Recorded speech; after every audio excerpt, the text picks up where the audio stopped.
इसकी वजह से बहुत बीमारी बढ़ रही है। वहाँ एसएमएस कंपनी के बारे में मैं चौथी बार सुनकर आया हूँ, हर बार बोल के थक चुका हूँ, कोई सुनने को तैयार नहीं है। प्रदूषण से म्हणजे त्याचा प्रदूषणाशी संबंध असेल नाही म्हणून मी लगेच मराठीत म्हणजे परवानगी नाही असं नाही, पण शेवटी महाराष्ट्राच्या सभागृहात आहोत आपण।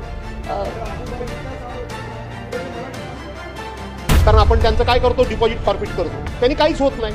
ते 5,000 10,000 रुपये फक्त डिपॉझिट असतं, ते पुन्हा भरतात आणि विषय संपवून टाकतात। आणि वॉर्निंग देऊनही जर ते ऐकले नाही तर त्यांच्यावर कारवाई करू। 5 वर्षापूर्वी भर उन्हाळ्यामध्ये अशाच पद्धतीने हे केमिकल सोडलं, आम्हाला संपूर्ण धरण खाली करावं लागलं। नाही तर 18 जून 2025 रोजी उद्योग बंद असे त्यांना आदेश देण्यात आलेले आहेत। माननीय अध्यक्ष महोदय, प्रश्न क्रमांक 7306। अध्यक्ष महोदय, छापल्याप्रमाणे। अध्यक्ष महोदय, आपल्याला आठवत असेल की प्रत्येक अधिवेशनमध्ये या लोटे एमआयडीसीच्या संदर्भामध्ये, याच्या प्रदूषणासंदर्भामध्ये, यांच्या अनियमित कामाचा हा प्रत्येक वेळी मंत्री महोदया प्रश्न आपण इथं उपस्थितच करतो। मागच्या वेळेला देखील आपण अधिवेशनामध्ये हा प्रश्न उपस्थित केला होता। ते आपण सांगितलं होतं की आपण एक वेळा संधी देऊ, दुसऱ्या वेळेला त्यांच्यावर कठोर कारवाई करू। काय झाले, एक कोकणमध्ये संपूर्णपणे नैसर्गिक संपदा आहे, जैविक विविधता अनेक प्रकारची आहे आणि तिथे केमिकल झोन आहे। आमचा विरोध नाही, शेवटी लोकांना रोजगार कुठून मिळणार? सातत्याने काही गोष्टींना विरोध केला तर रोजगार कुठून उपलब्ध होणार? आणि म्हणून माझ्या आयुष्यामध्ये मी कधीच विरोध केला नाही। या मतदारसंघाचं मी प्रतिनिधित्व करतो, मी कधीच विरोधात मोर्चा नाही, कोणाला विरोध नाही। पण मंत्री महोदया, सातत्याने इथं असं होतंय की हे प्रदूषित पाणी सोडलं जातंय। आज इथं आपल्याला असं सांगितलं गेलं की 2 नंबरच्या प्रश्नामध्ये हे खरं नाही। माझा प्रश्न काय आहे की या ठिकाणी अशा पद्धतीनं प्रदूषित हे उतरल्यामुळं तिथं उतरलं काय, आपण कबूल केलं, पाणी दूषित झालं काय तर नाही सांगितलं, हे आपल्याला अधिकाऱ्यांनी माहिती दिली।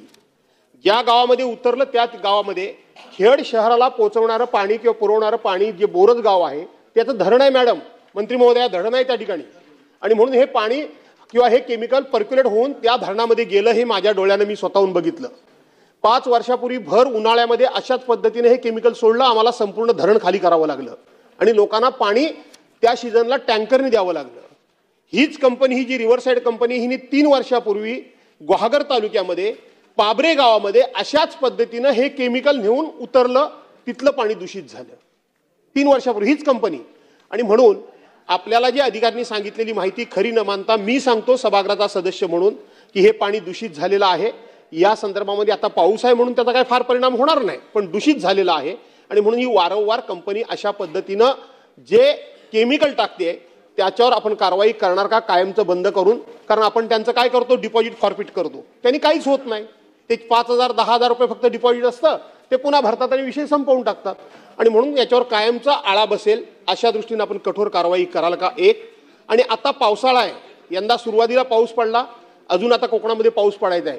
पाऊस पडला की त्या सीईटीपी मधून एवढं पाणी खाली खाडीमध्ये सोडतात, प्रचंड प्रमाणामध्ये मासे मरतात।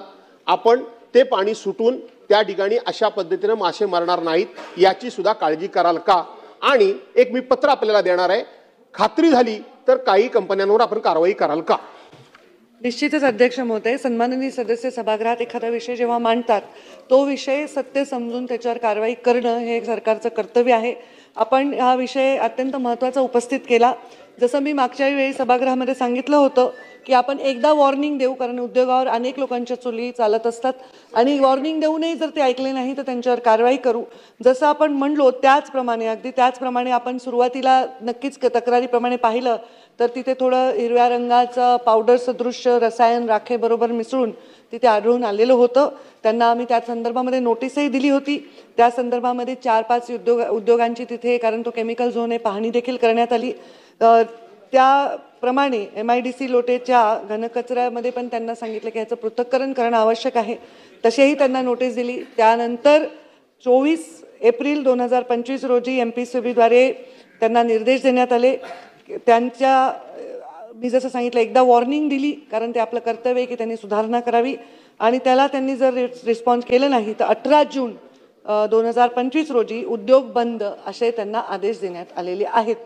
तरीही सन्माननीय सदस्यांनी सांगितलं आहे की जर आपण काही आम्हाला कागद पुरावे दिले आणि ते खरे असले तर आम्ही कारवाई करणार का? तर ऑलरेडी आम्ही या बंदचे आदेश दिलेले आहेत. आणखी काही इंडस्ट्रीच्या बाबतीत असं घडत असेल तर कारवाई करू.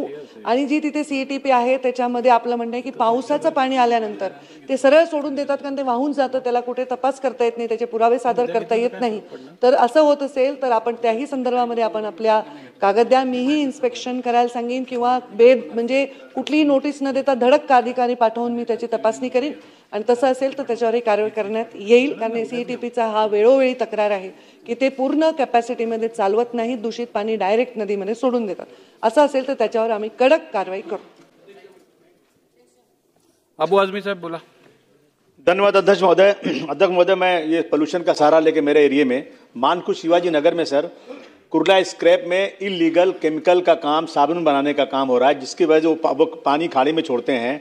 वहाँ पे कुछ पाइप पुराने सड़ चुके हैं, बाटली में पानी लाते हैं लोग सर, इतनी बदबू, इतनी बैड स्मेल आती है और वही पानी पीना पड़ रहा है. अगर इसकी वजह से बहुत बीमारी बढ़ रही है. वहाँ SMS कंपनी के बारे में मैं चौथी बार सुन कर आया हूँ, हर बार बोल के थक चुका हूँ, कोई सुनने को तैयार नहीं है. SMS कंपनी से NGOs की है कि 39 जो ईयर्स का लोगों का एवरेज हो गया जिंदगी गुजारने का, मरने बहुत ज्यादा बीमारी बढ़ रही है, वहां पर जिंदगी दुभर हो चुकी है. मैं आपसे जानना चाहता हूं कि एक बार आप मानकुश शिवाजी नगर में का दौरा करवा दीजिए और चेक करके ये प्रदूषण का जो मसला वहां पर है, जो कुर्ला स्क्रैप के लोगों ने इलीगल जगहों पर कब्जा करके जो इलीगल साबुन बनाते हैं, केमिकल के चलाते हैं, इस पे कुछ न कुछ सरकार कार्रवाई करेगी क्या और कब तक करेगी, ये मुझे बताइए. जरूर करेगी. इलीगल उद्योग है और उससे प्रदूषण से म्हणजे त्याचा प्रदूषणाशी संबंध असेल नाही म्हणून मी लगेच मराठीत बोलले. पण परवानगी नाही असं नाही, पण शेवटी महाराष्ट्राच्या सभागृहात आहोत आपण.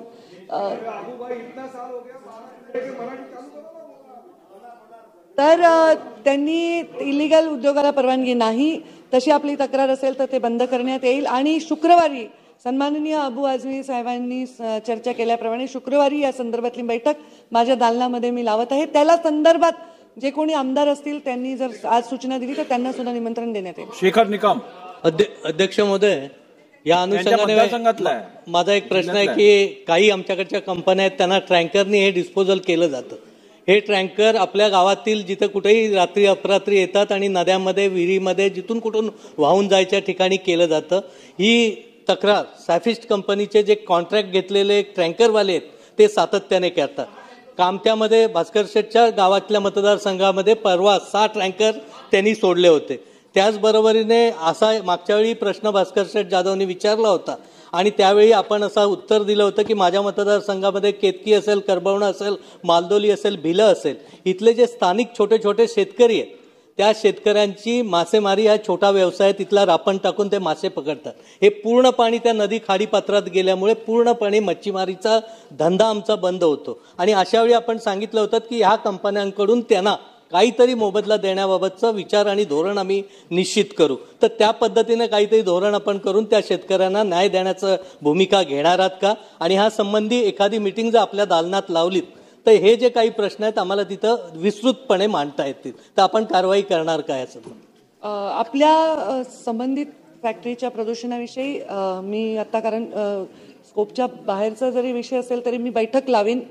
अशा ठिकाणी आम्ही प्रदूषणाचं रोखण्याचं काम करताना पर्यावरण मंत्री म्हणून त्यांना नोटीस देणे, त्यांच्यावर कारवाई करणे हे मर्यादित माझा विषय. त्यांच्याकडनं त्यांना ऑफिशियली काही देता येतं का ह्याच्याबद्दल कुठलेही अशी धोरण किंवा अधिकार नाहीत, म्हणून मी त्याच्यावर विचार करू असं सांगितलं आहे नक्कीच. पण त्याच्यावर अजून आम्ही कुठल्याही निर्णयावर नाही पोहोचलो. पण आपल्या विषयावर दालनामध्ये बैठक लावण्याची आपण जी विनंती केली आहे तर नक्कीच ती ही बैठक मी लावेन. ज्या दिवशी अबू आझमींच्या विषयाची लावेन त्या दिवशीच आपल्याला हे निमंत्रण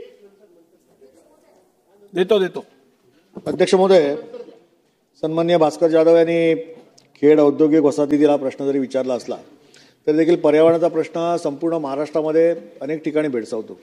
या सदनामध्ये मला आठवतंय की कुर्ला असेल, मानपूर असेल, मड, मालवणी, दहिसर, बोरवली, ठाणा, कल्याण या सगळ्या भागामध्ये ज्या मोठ्या प्रमाणात MIDC आहे तिकडे अशा पद्धतीचं प्रदूषण होतं आणि त्यावरती कारवाई करण्याची सातत्याने या सदनामध्ये अनेक वेळा सदस्यांनी या ठिकाणी प्रश्न विचारले, लक्षवेधी आणली आणि पर्यावरण खात्याकडनं आपण त्यावेळी कारवाई करतो असं सांगितलं गेलं, परंतु कारवाई होत नाही हे सत्य आहे. आणि म्हणून मंत्री महोदय अतिशय पॉझिटिव्ह उत्तर देत आहेत. मला एवढंच सांगायचं आहे की या सगळ्या गोष्टीवरती नियंत्रण करायचं असेल तर सरकारकडनं एक श्वेतपत्रिका येणं गरजेचं आहे की या महाराष्ट्रामध्ये अशा पद्धतीने प्रदूषित करणारे अशा किती कंपन्या ज्याच्यावरती सरकारने कारवाई केली आणि किती कंपन्यांवर कारवाई करणार आहे. एकदा या विधानसभेत सदनामार्फत महाराष्ट्राला कळेल, जेणेकरून याच्यावरती कंट्रोल देखील येईल. म्हणून माझी विनंती आहे मंत्री महोदयांना, ही श्वेतपत्रिका आपण काढणार का?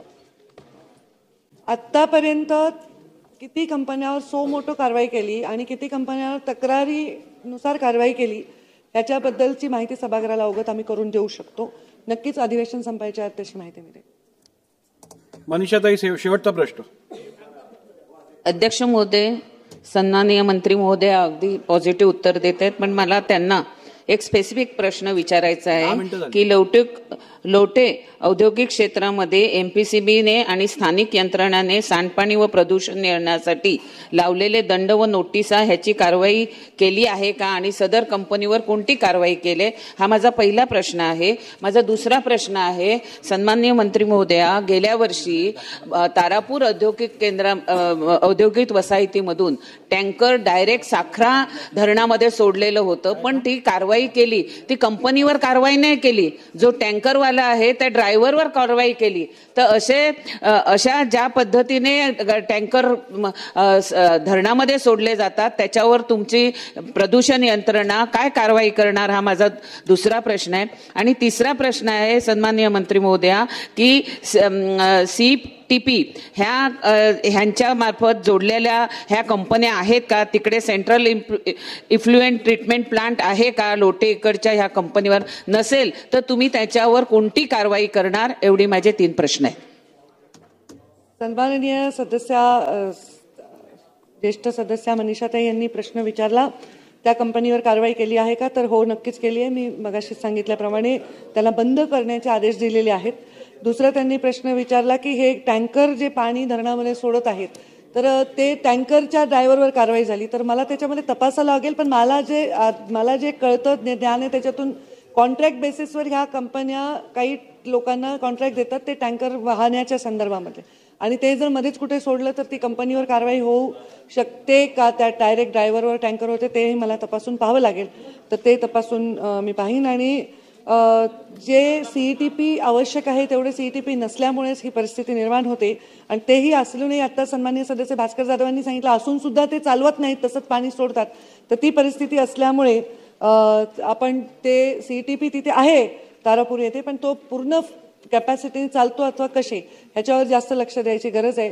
नक्कीच त्याबद्दल पूर्ण राज्यभरामध्ये जेवढ्या नगरपालिका आहेत त्यांचे सिवेज ट्रीटमेंट प्लांट ते फुल कॅपॅसिटीने चालतात किंवा नाही, ते नाहीच चालत, त्यामुळे ही परिस्थिती निर्माण होते. तर कडक धोरण आम्ही घेतलंय. मध्ये आम्ही एक कोम्बिंग ऑपरेशन करून अनेक लोकांना त्याच्यामध्ये नोटीस बजावण्याचं काम केलेलं आहे. महाराष्ट्र काँग्रेस नेते भास्कर जाधव यांनी विधानसभेत दूषित पाणी पुरवठ्याबद्दल चिंता व्यक्त केली आणि सरकारच्या निष्क्रियतेवर टीका केली आहे. भाजपच्या पंकजा मुंडे यांनी उत्तर दिल्याने पाण्याची गुणवत्ता आणि सरकारी धोरणांवर जोरदार वादविवाद सुरू झाला होता.